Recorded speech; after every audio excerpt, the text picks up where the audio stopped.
Let's jump right into this. Welcome to another explainer. Today, we're unraveling a genuinely fascinating historical and cultural mystery. We are going to connect the modern British royal family, a tiny, ultra-wealthy European principality, and, believe it or not, the folk culture of the American Appalachian Mountains. I know it sounds like the plot of some wild alternate history novel, but every single piece of this puzzle is deeply rooted in real-world events and modern sociology. Okay, let's dive into this. Here's our roadmap for today. 1. The Windsor Reality. 2. The Lost Heir. 3. The Liechtenstein Royal Alternative. And finally, 4. The American Jacobite Imagination. Section 1. The Windsor Reality. The Constrained Modern Monarchy. So, to really grasp this alternative, we first have to understand the status quo, right?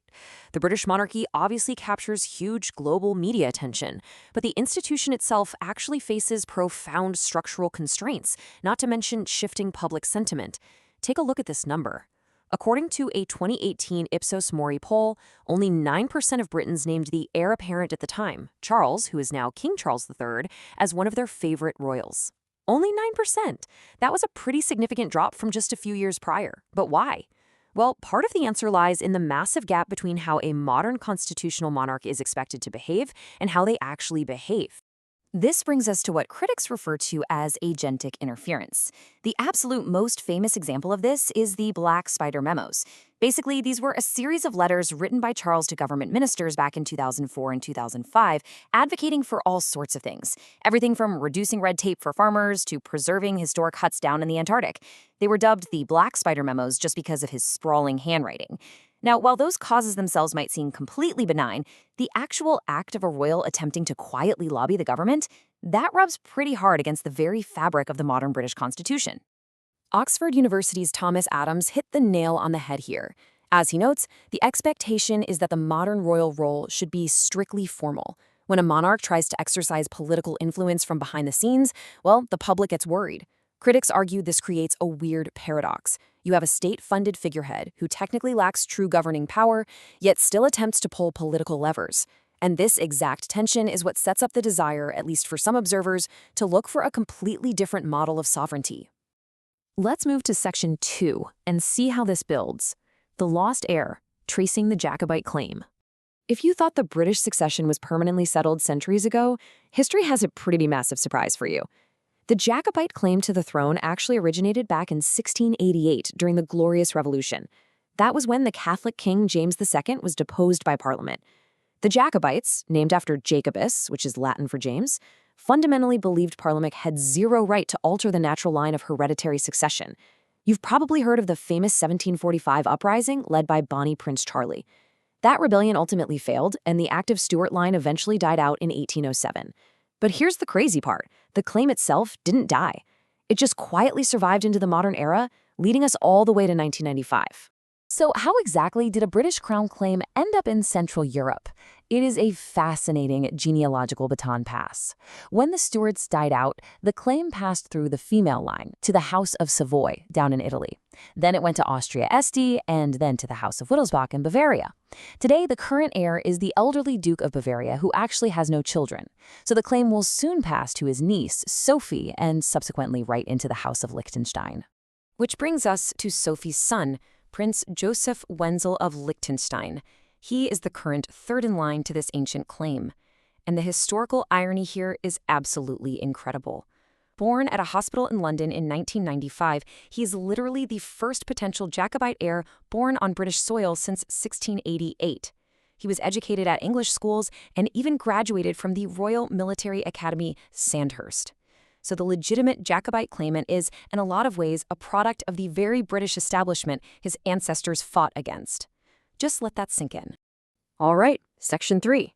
The Liechtenstein Royal Alternative, a true sovereign trust.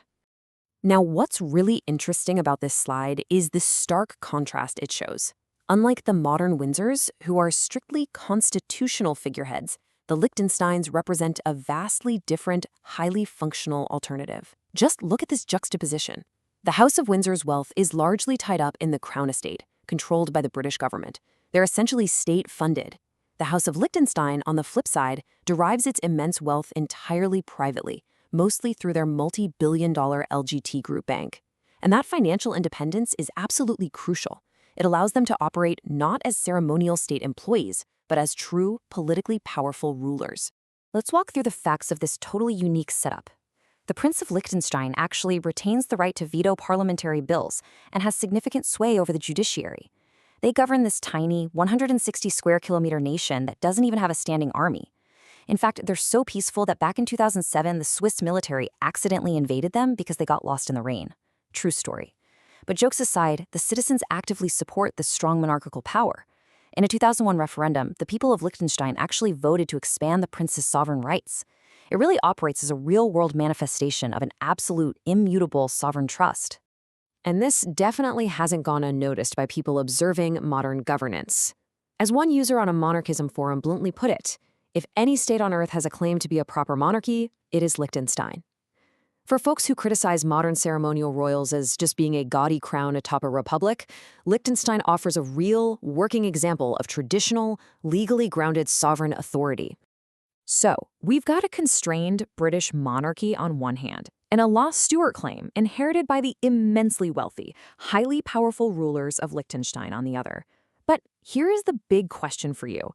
How on earth does a lost British crown and a tiny European principality resonate in the American Appalachian Mountains? Like, what is the connection there? Section 4. The American Jacobite Imagination, Cultural Resistance to Technocracy. We are now pivoting to a fascinating sociological phenomenon right here in the United States, where old royalist ideas kind of fuse with American populism. Researchers call this imaginative Jacobitism. Now, it's absolutely crucial to understand we are not talking about a political movement trying to literally install a king in America. Actually, scratch that. It's more like a cultural framework. Neutrally speaking, it's an ideological resistance to modern centralized technocracy and globalization. It's this deep-seated yearning for a lost traditional order and local community governance, directly echoing that original Jacobite resistance to parliamentary overreach we talked about earlier. And the historical roots here are very real. Following the failed Jacobite uprisings in 1715 and 1745, thousands of supporters were exiled to the American colonies, and they heavily settled in the Appalachian region. They brought their folk traditions with them, along with a fierce populist resistance to distant, centralized authority. Over the centuries, this mingled with Scots-Irish culture and evolved into a very distinct American undercurrent. Today, sociologists argue this Jacobite sentiment is actually expressed in modern pushback against the administrative state, which you can see in the embracing of symbols like the Gadsden flag or even the insistence on keeping "in God we trust" on our currency. And this brilliantly illustrates how deeply this yearning penetrates our broader culture. Think of J.R.R. Tolkien's work, specifically The Return of the King. Tolkien himself was hugely influenced by these Celtic and traditionalist themes. His stories capture that exact imaginative Jacobite longing, the desire for a hidden king to return, to restore an uncorrupted natural order, and to revive a lost ancient faith in the face of creeping industrial destruction. It's all connected. Some scholars even link this American Jacobite tendency to the concept of sobernost. That's a term for mystical, spiritual unity and solidarity that builds entirely from the ground up within a local community. It stands in really sharp contrast to top-down, debt-based, technology-driven globalization. Basically, it's the preference for the local town hall over a distant, untouchable bureaucracy. It's the desire for a system rooted in organic human connection, rather than that agentic, administrative interference we saw earlier with the modern Windsors. Which leaves us with this final thought to ponder today. As the modern, centralized administrative state continues to expand globally, what happens to this localized, traditionalist pushback? Will this American Jacobite imagination, this deep yearning for a sovereign trust and local unity, remain just a hidden cultural undercurrent, a ghost of a lost Scottish king? Or will it emerge as the defining cultural resistance of our modern era? It's a question that bridges centuries, continents, and the very core of how we choose to be governed. Thanks so much for joining me on this explainer, and I'll catch you next time.